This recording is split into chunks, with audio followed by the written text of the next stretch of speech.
अस्सलामु अलैकुम दोस्तों, पेश खिदमत है आज की कहानी। कहानी में आगे बढ़ने से पहले मेरी नए आने वाले दोस्तों से अपील है कि हमारे चैनल को सब्सक्राइब करें और बेल के आइकॉन को दबाकर ऑल नोटिफिकेशन ऑन कर दें ताकि हर आने वाली नई वीडियो का नोटिफिकेशन आपको बर वक्त मिल सके। हमें रानी को बचाना होगा, अजहर खान मुस्तरब होकर बोला। अगर रानी को कुछ हो गया तो मेरा भी बचना मुश्किल हो जाएगा। तुम रानी का ख्याल अपने दिल से निकाल दो, जगदीश ने खुश्क लहजे में कहा। अब वक़्त गुजर चुका है। अजहर खान चौंका। ये आप क्या कह रहे हैं? वक़्त कैसे गुजर गया? मैं आपकी बात को समझा नहीं हूँ। अब तुम रानी से दूर हो जाओ। वो इस हवेली में आएगी या तुम उसके पास जाओगे, उसके साथ ही मारे जाओगे। इसलिए अब ये उस सरकश और रानी की लड़ाई रहने दो, जगदीश ने कहा। लेकिन नूरन साई ने कहा था कि अगर रानी मर गई तो मैं भी नहीं बचूंगा। ऐसा था लेकिन अब नहीं है। इसकी वजह यह है कि रानी को लेकर वो कहीं दूर चले जाना चाहती है। वो मेरा मुकाबला करने की हिम्मत नहीं रखती। वो इस तरफ नहीं आएगी। जो रानी को बचाना चाहेगा वो भी मारा जाएगा। अगर वो आपका मुकाबला नहीं कर सकती तो फिर नूरन साई की ताकत का तो जवाब नहीं था। क्या वो उनका मुकाबला कर सकती थी कि उनकी मौजूदगी में उसने बार बार इस हवेली पर हमले किए थे? जगदीश ने कुछ देर तवक्कुफ के बाद कहा, एक बात कहूँ, नूरन साई की वो लाडली थी। वो कई सालों से उनके पास थी। वो सरकश हो गई। वो उसे डांटते थे लेकिन उस पर ऐसा हमला करने से घबराते थे जिससे उसे कोई नुकसान पहुँचे। वह उसे काबू करना चाहते थे, उसे बगैर तकलीफ दिए अपने कब्जे में चाहते थे। वो काबू हो जाती तो सब ठीक हो जाता, लेकिन मैंने उस पर हमला कर दिया और ऐसे हमले का वो मुकाबला करने की ताकत और हिम्मत नहीं रखती। इसलिए अब वो रानी को लेगी और कहीं दूर चली जाएगी। वही उसकी जिद का महवर है। लेकिन मेरी किस्मत, उसका हल मेरे पास है। वो क्या?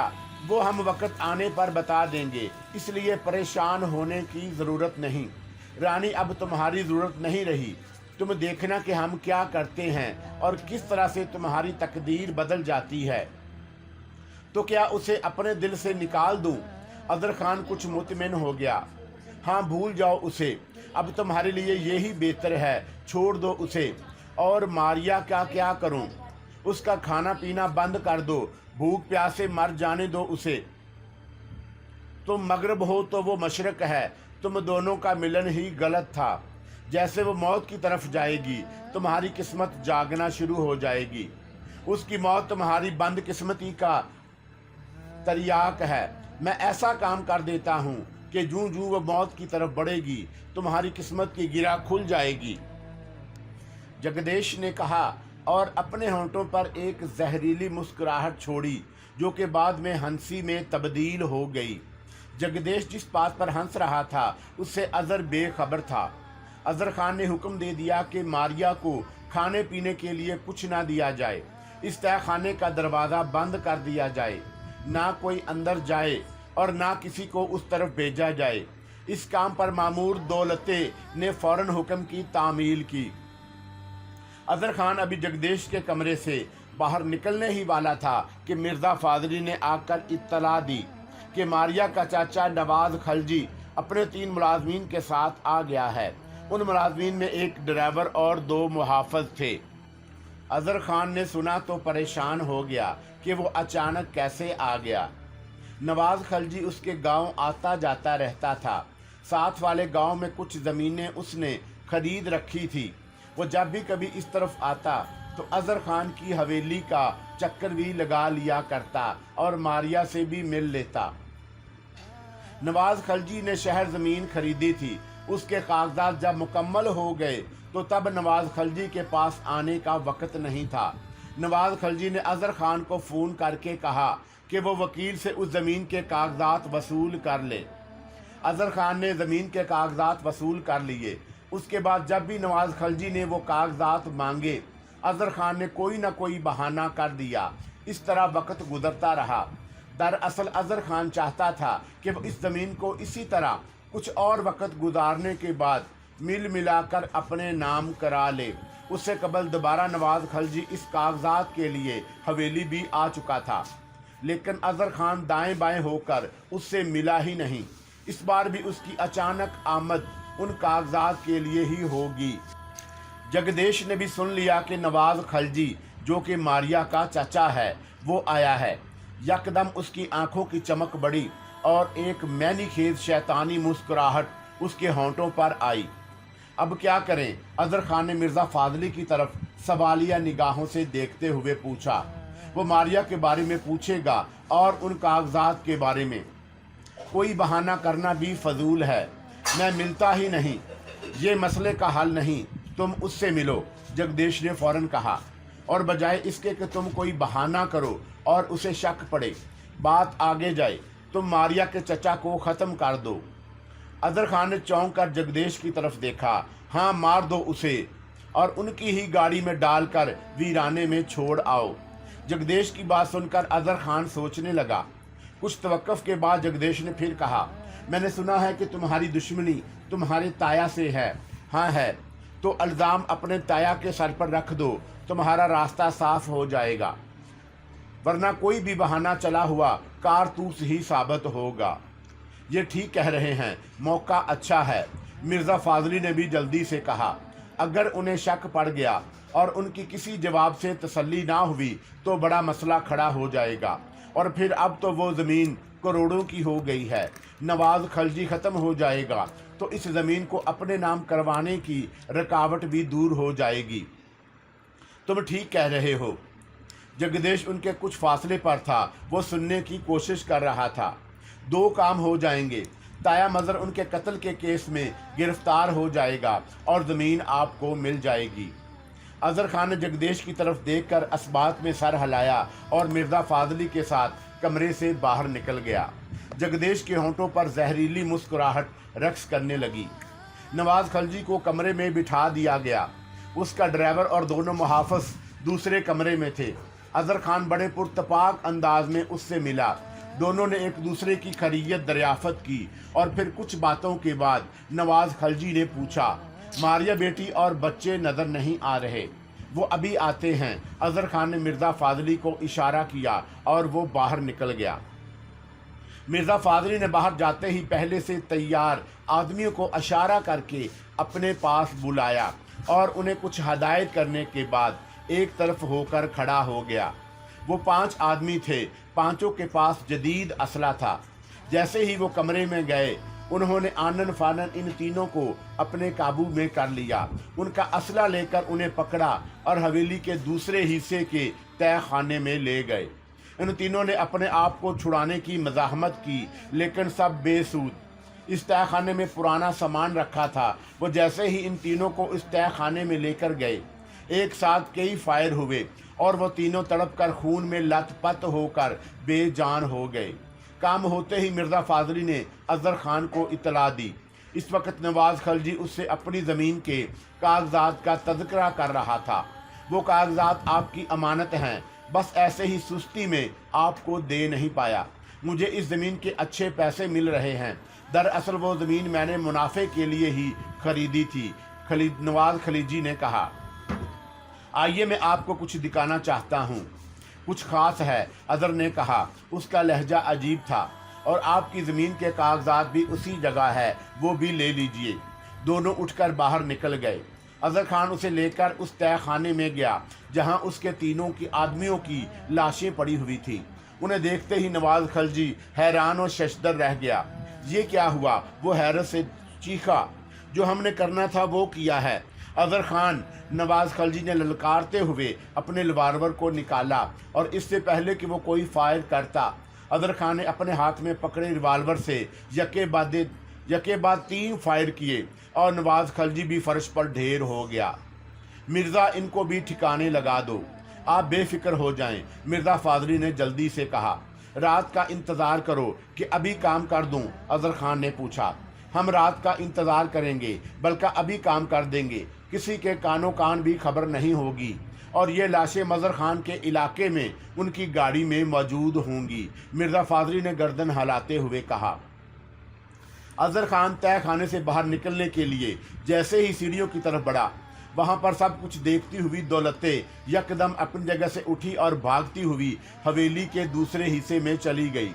वो घबराई हुई थी और हाँफ रही थी। दौलतें मारिया की देखभाल पर मामूर थी। खाना पीना वही उसे देती थी और उसे ही मारिया के पास जाने की इजाज़त थी। दौलतें उस जगह खड़ी सोच भी रही थी। फिर यकदम उसने एक फ़ैसला किया और तय खाने की तरफ चल पड़ी जहाँ मारिया कैद थी। मारिया के एक पाँव में जंजीर थी जिसकी लंबाई 5 फुट से ज़्यादा नहीं थी। इस वक्त वो फर्श पर अफसुर्दा बैठी हुई थी। दौलतें ही अपने दुपट्टे के पल्लू से चाबी खोली और मारिया की जंजीर खोल दी। मारिया उसकी तरफ हैरत से देख रही थी। ये क्या कर रही हो तुम? आपको आज़ाद कर रही हूँ। तुम्हारे मालिक का हुक्म है। नहीं, ये मेरे ज़मीर का फ़ैसला है। तूने ये फ़ैसला कैसे कर लिया? मारिया ने उसकी तरफ देखा। बस मैंने कर लिया। आप यहाँ से निकल जाएं। निकल जाऊँ? कैसे और किस तरफ? तुम्हारे मालिक के कुत्ते इस हवेली के इर्द गिर्द हैं। आप किसी भी तरह से मेरे कमरे में चली जाएं। वहाँ आपको कोई तलाश करने नहीं आएगा। वहाँ छुप जाएं और फिर जैसे ही मौका मिले इस हवेली से चले जाएं। ये आपको मार देंगे। मेरे बच्चे कहाँ हैं? वो महफूज हैं। आप उनको बाद में भी ले सकती हैं। आप किसी तरह से अपने वालिद साहब को सूरत हाल से आगाह कर दें और अब बस यहाँ से निकल जाएं। दौलतें ने जल्दी जल्दी से कहा। दौलतें ने तय खाने को ताला लगाया और चाबी तय खाने के दरवाजे के नीचे से अंदर की तरफ फेंक दी। अब चलें, इस तरफ अब कोई नहीं आएगा, क्योंकि मुझे हुक्म था कि तय खाने के दरवाजे को ताला लगा दिया जाए और उसे तब तक ना खोला जाए जब तक हुक्म ना मिले। दौलतें आगे थी और मारिया उसके पीछे। दोनों ही उस हवेली के चप्पे चप्पे से वाकिफ थीं, इसलिए वो आसानी के साथ छुपती हुई दौलतें के कमरे तक चली गईं। जगदेश ने ऐसी रियासत पहली बार देखी थी। पहली बार देखते ही उसकी राल टपक पड़ी थी। उसने सोचा कि शमील ने मस्कन पर कब्जा कर लिया है। उसे भी अपने कदम जमाने के लिए कोई जगह दरकार थी और उसके जाते ही उसने फैसला कर लिया कि उससे अच्छी जगह कोई और नहीं हो सकती। इसलिए उसने मिर्ज़ा फाजली को लालच देकर अपने साथ मिला लिया। वो अजहर खान के मुखालिफ को भी ख़त्म कर देना चाहता था ताकि कहीं से उसके खिलाफ कोई साजिश ना हो। और जब मारिया का चचा आया तो जगदीश ने उसी वक्त सोच लिया कि वो अजहर खान के हाथ से उनका काम तमाम कर देगा। अजहर खान पहले ही उसके हिसार में था। जैसा उसने कहा वैसा ही उसने कर दिया। इससे पहले जगदीश ने बड़ी होशियारी से रानी को भूल जाने के लिए भी हदायत कर दी थी। रिमशा का मुकाबला वो कर सकता था। उसे यकीन था कि वो कभी इस तरफ नहीं आएगी। वो रानी को तलाश करे या ना करे, उसने खुद भी रानी की तलाश तर्क कर दी। कत्ल के इल्ज़ाम में मदर खान उलझ कर रह जाएगा। मारिया का खाना पीना बंद करवा दिया था। वो भूख और प्यास से मर जाएगी, जबकि अजहर खान के गिर्द घेरा तंग कर रहा था। अचानक वो एक लम्हे में किसी भी वक्त अजहर खान को भी ख़त्म कर देगा या फिर अजहर खान को वो इस कदर मामलात में उलझा देगा कि उसके लिए जीना दूभर हो जाएगा। और इस हवेली पर ही नहीं बल्कि पूरे गांव पर उसकी हुक्मरानी होगी। जगदीश ने पहला कदम उस गांव की ज़मीन पर रखते ही हर तरफ निगाह दौड़ाकर यही सोचा था कि इतनी अच्छी जगह उसकी क्यों ना हो जाए। और इस ख्याल को अमली जामा पहनाने के लिए उसने काम भी शुरू कर दिया। वो उसी मुल्क की सरहद पार कर गया था, लेकिन वहाँ उसकी खास दाल नहीं गिली और अब उसे लग रहा था कि पूरी देग ही पक कर उसके सामने तैयार हो जाएगी। वो बहुत खुश था। सब कुछ उसे अपना होता हुआ दिखाई देने लगा। बिल्कुल उसके सामने सब कुछ मौजूद था। बस अब उसने हाथ बढ़ाकर उसे पकड़ना था। दिन का आगाज हो चुका था। एक शख्स कुल्हाड़े से दरख्त काट रहा था। उसके पास ही एक छोटी कुल्हाड़ी भी जमीन पर पड़ी हुई थी। उससे कुछ ही फासले पर फहद खड़ा था। वह पहले तो इस शख्स को दरख्त पर कुल्हाड़ी से वार करता हुआ देखता रहा और फिर वो उसकी तरफ बढ़ा। उसकी पुश्त में पड़ी जमीन पर कुल्हाड़ी उठाई, उसकी धार अपनी उंगली से देखी और उन्हीं कदमों से वापस चल पड़ा। वो आदमी उससे बेखबर था कि कोई उसकी कुल्हाड़ी उठाकर चला गया। वो अपने काम में मगन रहा। फहद एक तरफ चला जा रहा था। उस रास्ते के दाएं बाएं दूर तक दरख्तों की कतार थी और उनके पीछे फसलें और खेत थे। दिन का भी आगाज हो चुका था। इसी रास्ते पर सामने धूल उड़ाती एक कार आ रही थी। इस कार में नसीर खान और मलक रियाज बैठे हुए थे। वो दिन के आगाज से कबल जैसे ही जमाल शाह के घर से फारग हुए, वापसी के लिए चल पड़े। नसीर खान का गांव उससे आगे था। अचानक एक तरफ से उड़ती हुई ईंट आई और सीधी कार की स्क्रीन पर जा लगी। एक धमाका हुआ और इस अचानक आफत से नसीर खान, जो कि कार चला रहा था, उसका हाथ घूमा और कार बाएं जानब दरख्त से टकरा कर रुक गई। फहद बिजली सी तेजी से भागता हुआ आया और नसीर खान, जो कि बेखबर कार से बाहर निकल रहा था, कुल्हाड़े के तेज वार का पता ही नहीं चला और उसकी गर्दन तन से जुदा होकर दूर जा गिरी। उसका धड़ उसी जगह ढेर हो गया। मलक रियाज ने देखा तो खौफ से उसकी आवाज़ निकलना बंद हो गई। वो कार के अंदर ही था। उसने दरवाज़ा खोला और बाहर निकलकर भाग जाना चाहा, लेकिन फहद उसके सर पर पहुंच चुका था। उसकी कुल्हाड़ी का सीधा वार उसके सीने में प्यूसत हो गया। खून का फवारा निकला। वो तड़पने लगा, जबकि फहद एक तरफ खड़ा उसे देखने लगा। मलक रियाज और नसीर खान बेजान पड़े थे। फहद ने अपना जायजा लिया। उसके कपड़ों पर कोई खून का धब्बा नहीं था, हाथ भी खून से साफ थे। उसके कान में जैसे किसी ने कहा कि अब इनके दिल निकाल कर साथ ही अपने सीने में भी यही कुल्हाड़ी प्यूसत करनी है। वो मलक रियाज के सीने की कुल्हाड़ी निकालने के लिए जूं ही उसकी तरफ बढ़ा, उसे ट्रैक्टर के आने की आवाज़ आई। उसने रुककर सुना और फिर दूर उसे धूल उड़ाती दिखाई दी। फहद भागकर फसल में गुम हो गया। ट्रैक्टर पास आया तो उस पर 3 अफराद बैठे हुए थे। मलक रियाज और एक लाश गर्दन के बगैर देखकर वो चीख पड़े। दूर खेतों पर लोग काम कर रहे थे। उन्होंने अपनी अपनी गर्दनें उठाईं और उनकी जानब देखा। कुछ वाज़े दिखाई नहीं दे रहा था, वहां से फासला था। चीख पुकार उनके कान में पड़ी और वो अपना अपना काम छोड़कर उनकी तरफ भागे। फहद ने देखा कि अब लोग जमा हो गए हैं। फिर जैसे उसे कहा गया हो कि वो भी निकल जाए, वो उस खेत में चलता हुआ दूसरी तरफ निकल गया। फहद को कोई होश नहीं था। उसके जहन में एक ही बात थी कि उसे उन दोनों के दिल निकालने हैं। फिर उसके दिमाग में ये बात आई कि वो किसी और 2 आदमियों के दिल निकाल लेगा। उसने दाएं बाएं देखा। सामने 2 बूढ़े आदमी एक चारपाई पर बैठे हुक्का पीने के साथ बातें भी कर रहे थे। उनके पास किसी भी पड़ी हुई थी। फहद ने देखा और उनकी तरफ कदम उठ गए। जिस दीवार के साथ चलता हुआ वो जा रहा था, वो छोटी सी मस्जिद की दीवार थी। जूं ही वह मस्जिद के गेट से आगे गुजरने लगा, उसके कान में मस्जिद के शहर में विराजमान एक आदमी की ऊंची आवाज़ में कुरान करते हुए आवाज़ पड़ी। उस शख्स की किरत दिल को छू लेने वाली थी। वो कुरान पाक को बहुत ठहर ठहर कर पढ़ रहा था। सूरह बकरा की हर आयत जैसे फहद के दिल में उतरती जा रही थी, जैसे हर आयत उसका दिमाग अंधेरों से खींचकर रोशनी की तरफ लाने लगी। कोई उसे आगे की तरफ खींच रहा था, लेकिन उसके कदम उसी जगह जम गए। वो मस्जिद के दरवाजे पर ही बैठ गया। वो शख्स कुरान पाक पढ़ता जा रहा था और फहद को जैसे होश आता जा रहा था। आंखों से आंसू जारी थे और जिस्म जैसे किसी गिरफ्त से आज़ाद होने लगा। वो जिस हिसार में था वो हिसार रफ्ता रफ्ता टूटने लगा। उसकी हालत बेहतर होने लगी। फहद की इस हालत को किरत करते हुए वो शख्स भी देख रहा था। जब सूरह बकरा उस शख्स ने पढ़ ली तो उसने पहले दुआ की, फिर कुरान पाक अलमारी में रखा और बाहर निकलते ही एक फूंक फहद के माथे पर मार दी। फहद को लगा जैसे उसे अपनी शनाख्त मिल गई। अस्सलामु अलैकुम, उस शख्स ने बड़े शाइस्ता लहजे में कहा। वाह अलैकुम अस्सलाम, फहद ने उसकी तरफ देखते हुए जवाब दिया। अजनबी लगते हो, उस शख्स ने उसी लहजे में कहा। हाँ, फहद ने अपना सर असबात में हिला दिया।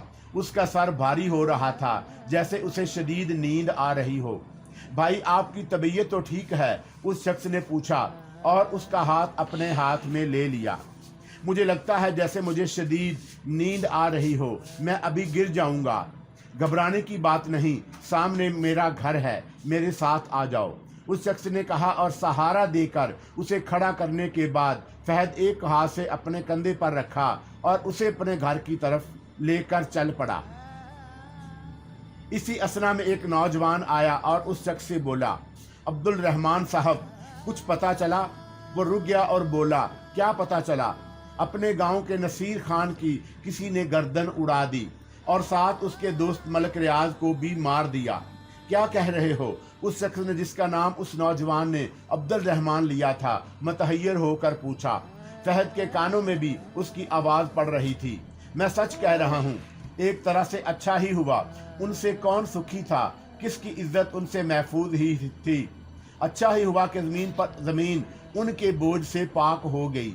जिसको भी पता चल रहा था वो यही कह रहा था कि ये काम तो बहुत पहले हो जाना चाहिए था, अब उनके शर से तो लोग महफूज रहेंगे। नौजवान ने नफरत से कहा, छोड़ो इन बातों को, अब ऐसा नहीं कहते, आओ ज़रा सहारा दो। ये कौन है? कोई मुसाफिर हैं, लगता है अचानक तबीयत खराब हो गई, अब्दुल रहमान ने बताया और दोनों उसे सहारा देकर घर के अंदर ले गए। फहद को एक कमरे में ले जाकर चारपाई पर लेटा दिया। फहद गहरी नींद सो गया था।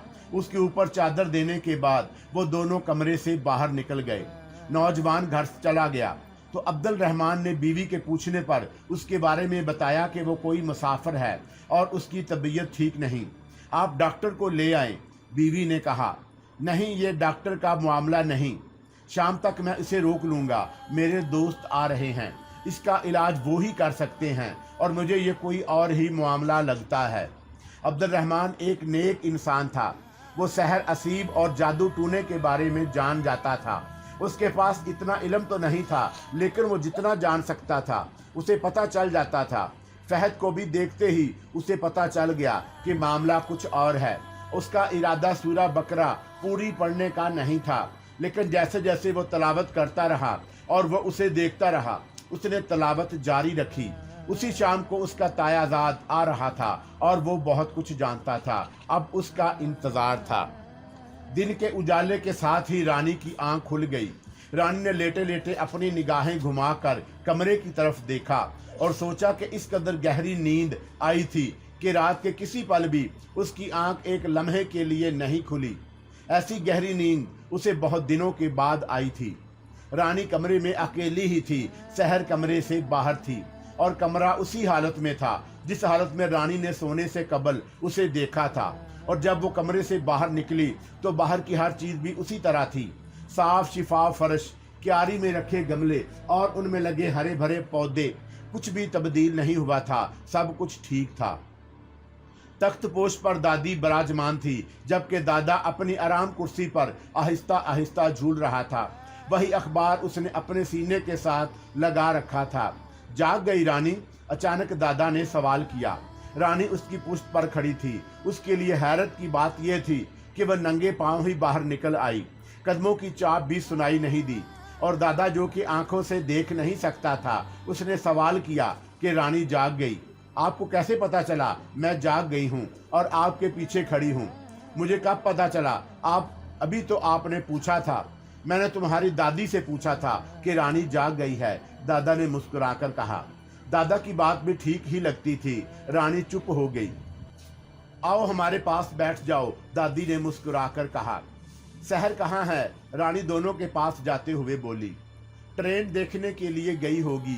ट्रेन देखने का बहुत शौक है ना उसे। दादी जी, ये अखबार आज का है क्या? रानी ने दादा के हाथ में अखबार देखते हुए पूछा।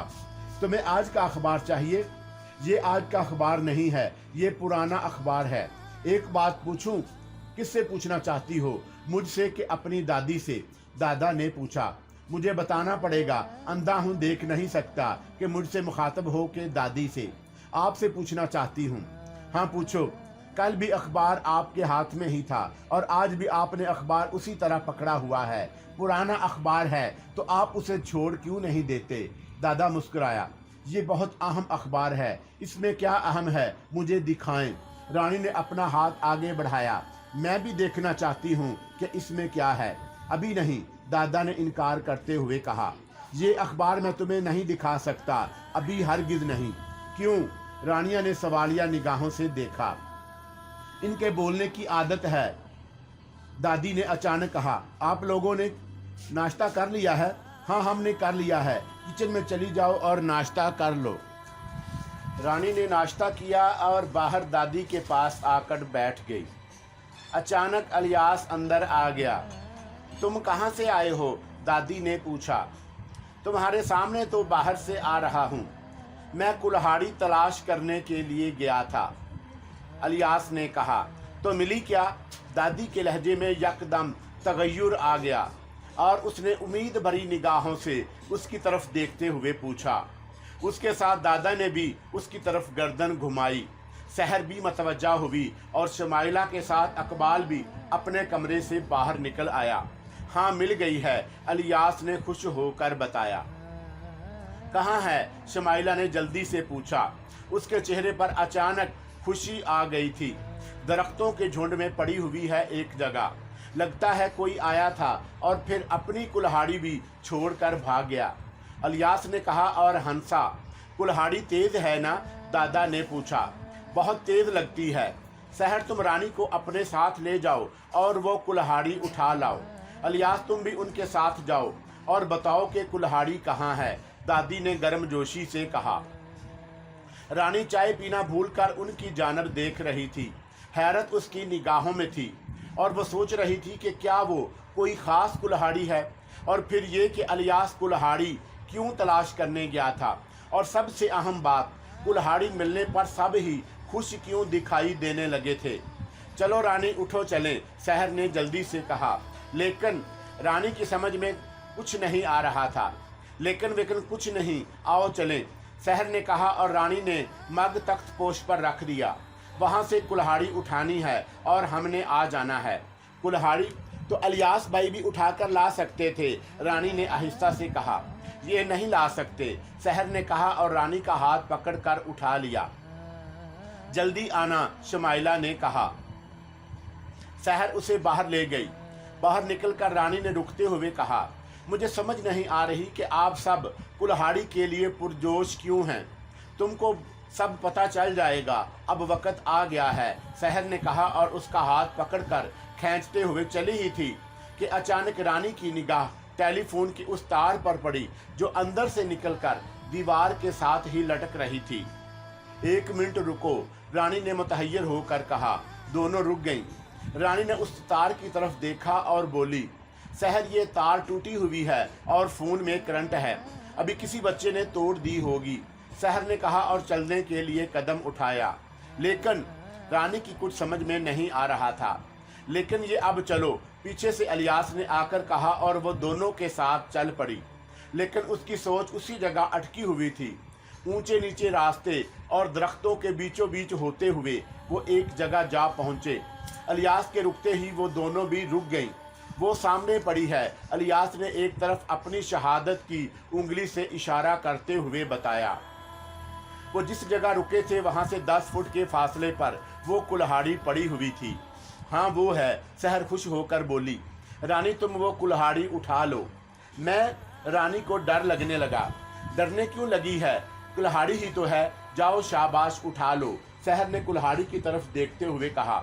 जल्दी करो भाई, इसमें डरने वाली कोई बात नहीं, अलियास ने कहा। कुल्हाड़ी उठाओ और वापस आ जाओ। रानी ने कुल्हाड़ी की तरफ देखा और फिर सोचा, ये माजरा क्या है। सहर और अलियास उसे मजबूर कर रहे थे कि वो जल्दी से कुल्हाड़ी उठा कर ले आए। रानी मजबूरन आगे बढ़ी।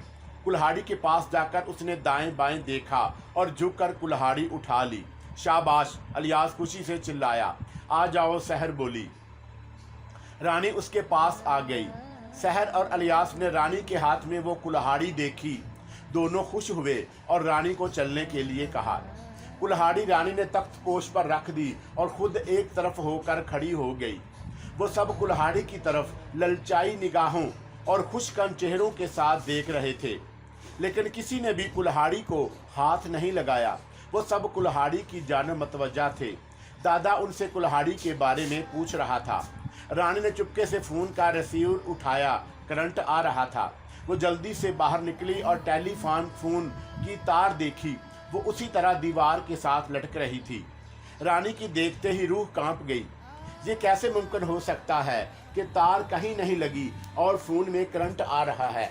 अजीब बात है। उसे अब सब कुछ अजीब सा लगने लगा। वो इसी हैरत में अंदर आ गई। वो सब अभी तक कुल्हाड़ी को देख रहे थे और आपस में बहुत धीमी आवाज में बातें भी कर रहे थे। रानी को डर लगने लगा। अचानक रानी की निगाह दीवार के साथ लगे कलाक पर चली गई। वो बुरी तरह चौंकी। जिस वक्त वो सोकर उठी थी, उसने कमरे से बाहर निकलकर उस कलाक पर वक्त देखा था तो 8 बजे थे। अब भी उस कलाक पर 8 ही बज रहे थे और सेकंड वाली सुई अपनी रफ्तार से घूम रही थी। रानी ने तहैयर अमीज निगाहों से 2 कदम उठाकर कलाक की तरफ देखा। घड़ी चल रही थी लेकिन वक्त ठहरा हुआ था। ये क्या हो रहा है? रानी के मुंह से हैरत के मारे निकला। रानी एक बार फिर उन सब की तरफ देखा जो अभी तक कुल्हाड़ी के इर्द गिर्द खड़े उस पर झुके हुए थे और जाने क्या बातें कर रहे थे। रानी की निगाह आराम कुर्सी पर पड़ी अखबार पर चली गई। वही अखबार जो हर वक्त दादा अपने हाथों में लिए बैठा होता है। रानी ने यकदम कदम बढ़ाकर वो अखबार उठा लिया। जो ही उसके हाथ में वो अखबार आया, वो यकदम पुराना और खस्ता अखबार हो गया जिसकी रंगत भी पीली हो गई थी। रानी देखते ही डर गई। शायद वो अखबार फेंक कर एक तरफ भाग जाती। उसकी निगाह अखबार की तारीख पर चली गई।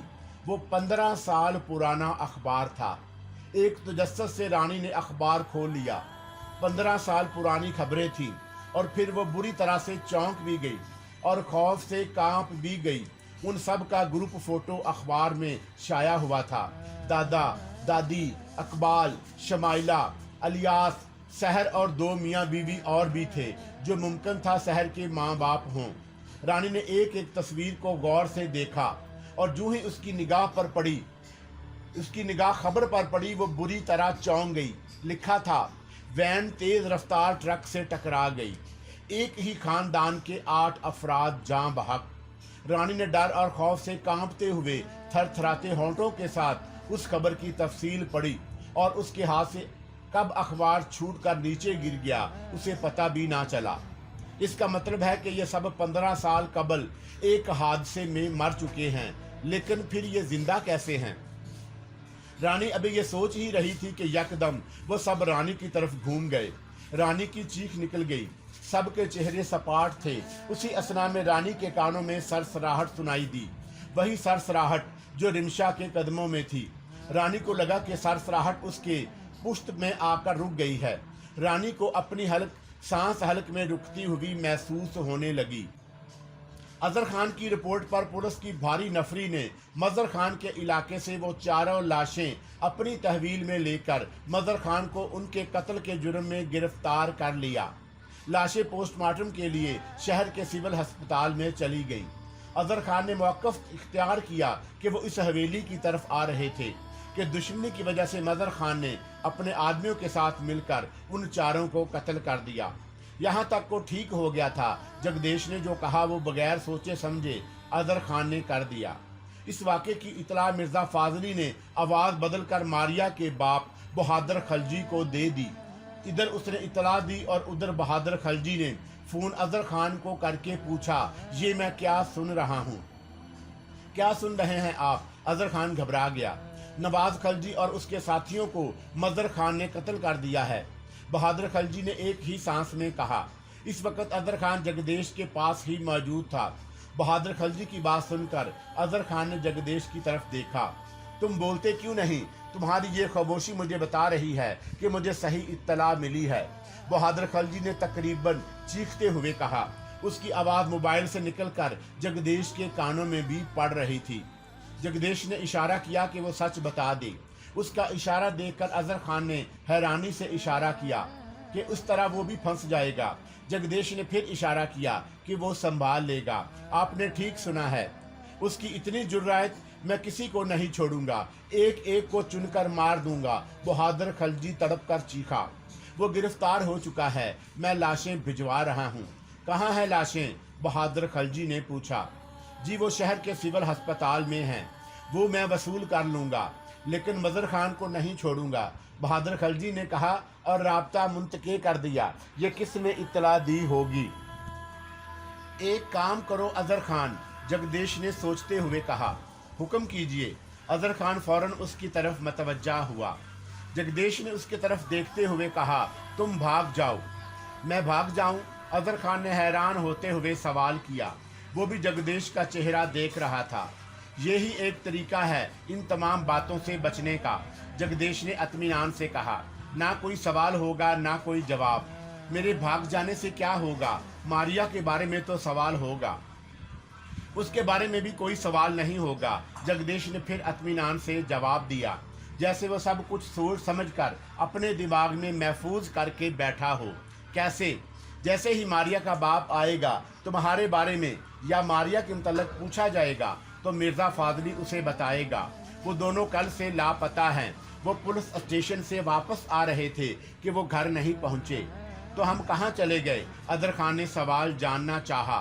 तुम दोनों अगवा हो गए हो, जगदीश ने इत्मीनान से जवाब दिया। अगवा? अदर खान हैरानी से चौंका। हाँ, हम तुम दोनों को तुम्हारे ताया के आदमियों ने अगवा कर लिया ताकि हम केस वापस लें। ऐसा ही कुछ शक और बातें मिर्ज़ा फाजली मारिया के बाप से गोश गुजार कर देगा। मारिया का बाप नई उलझन में पड़ जाएगा। जबरदस्त, मिर्ज़ा फाजली ने खुश होकर कहा।